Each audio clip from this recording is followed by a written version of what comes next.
This morning on DC News Now, a wet and windy start to the work week. We have team coverage across the DMV tracking your Monday morning commute on this DMV First Warn Day. Shots fired at a local Chanel store after a flash robbery. A armed security guard that was deployed by the Chanel store discharged one round. Where the investigation stands this morning. Possible closures on your commute this morning. What Red Line riders need to know.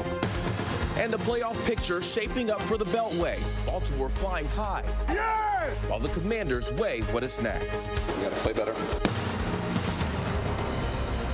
You're watching the station covering all of the DMV. This is DC News Now.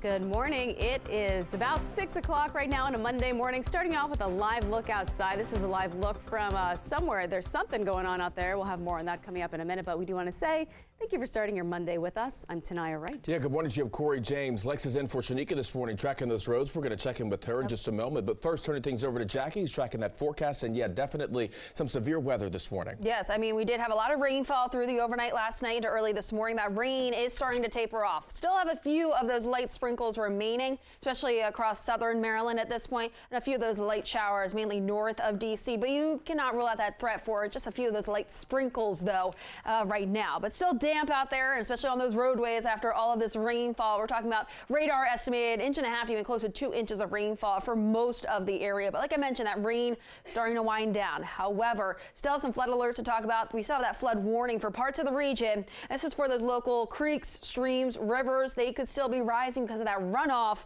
Then eventually those will subside later on this afternoon. Then our next concern with the system is the wind. That wind will continue to pick up through the day today. Wind advisory, that goes into effect at 8 a.m., continues through 2 p.m. Later on this afternoon, those gusts could be nearing 50 miles per hour. Those current wind gusts, though, right now range between 25 and close to 35 miles per hour. But like I mentioned, looks like the peak of those wind gusts, that will be right around 10 a.m. or even right around midday today. So let's keep that in mind. Could see some down trees, down power lines as a result of those stronger wind gusts. I'll certainly have more details. Looking towards the rest of that 7-day coming up in just a couple of minutes. But right now, I do want to toss it out to our very own Liberty Zabala, who is out there reporting with all the details and what you can expect as you're hitting the roads. Liberty?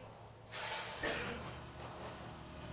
very loud out here, so bear with me. We know it's drizzling still out here in Northwest, but this is a situation right now, this down tree here, and we are along Upton Street, and this is Mass Avenue that you're looking at, and this tree in a homeowner's yard just fell over, and you can see crews here are working away trying to clear the roadway.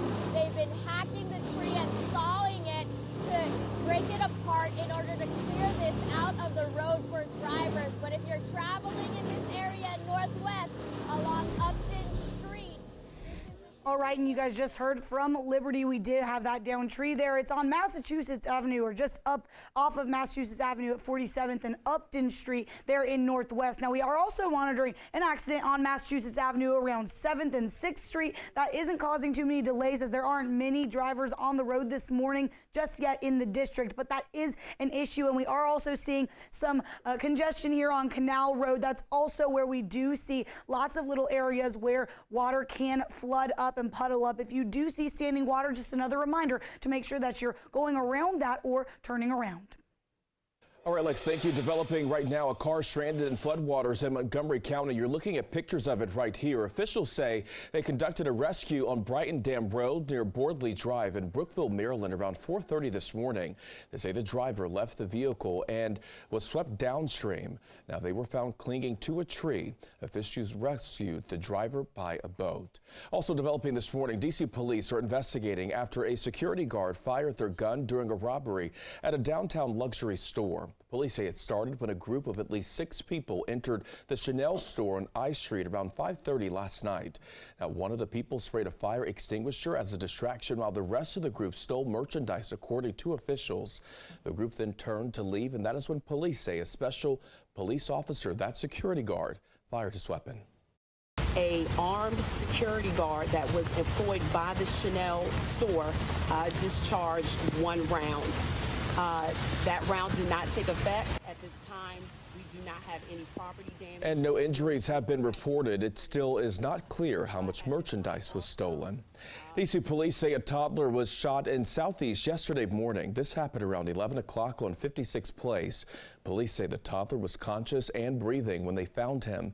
He was taken to the hospital for treatment. So far, no word on his condition. Your time right now is 6:04 this morning. Starting today, Metro Red Line service will be suspended for 2 weeks between DuPont Circle and Gallery Place. Free shuttle bus service will be available from these stations to Metro Center. WMATA says they chose this time of year to make the repairs because there tend to be fewer riders. Also starting today, the bus loop at Friendship Heights Station will close. The loop will be closed for about 2 months to be repaved. Bus service will operate during construction. The station and all entrances will remain open. Now, some bus stop locations will be relocated along Western Avenue and 44th Street. All right, well, 14 bus routes around the district are now operating 24 hours, 7 days a week. Yeah, the expanded service started overnight and involves some of the most used bus lines. Now, Metro says between 9 p.m. and 7 a.m., Metro Bus will operate at least every 20 minutes along routes 32, 33, 52, 70, 80, and 92. The agency says the routes support late night and early morning essential workers in hospitality, healthcare, and entertainment industries. People work downtown and they really need it. People work late at night, so they really need the transportation. Passengers who travel between 9 p.m. and 5 a.m. may request a courtesy stop to get off closer to their destination instead of a bus stop. Maryland Governor Wes Moore is creating an Office of Overdose Response. Now, the office will coordinate across state agencies to address the overdose crisis in Maryland. Their 5 key policy pillars to reducing overdoses include prevention, harm reduction, treatment recovery, and public safety. Maryland's Office of Overdose Response will create a plan to address the state's most pressing needs. Governor Moore saying, quote, "The opioid and overdose crisis is constantly evolving, and it is imperative that our efforts to prevent overdoses and lives remain nimble and reflect the changes are facing our communities." Meantime, Fairfax County reporting fentanyl as the top cause of overdoses in the county. Since 2016, the percentage of opioid overdose fatalities involving fentanyl has increased each year to 98% in 2022. So here's what you can do to prevent an overdose. Talk with your children about medication safety. Only take pills prescribed from your doctor and safely store and dispose of any unwanted medications.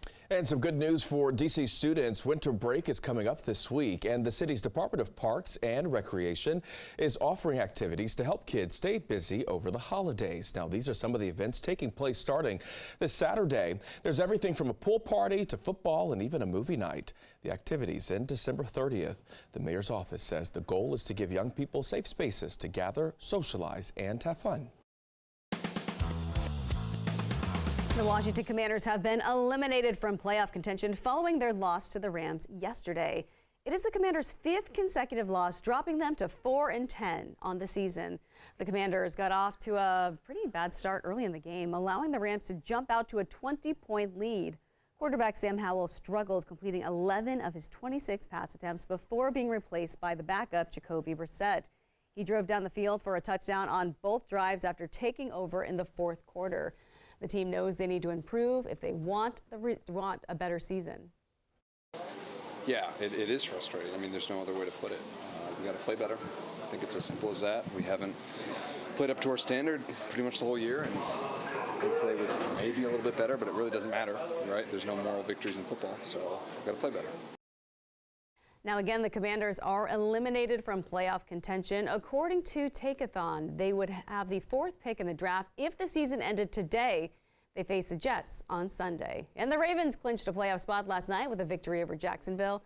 The win make them 11-3 on the season, good enough for the top seed in the AFC. That would give them a first-round bye and then home field advantage throughout the playoffs. The Ravens now head to San Francisco to face the 49ers next Sunday.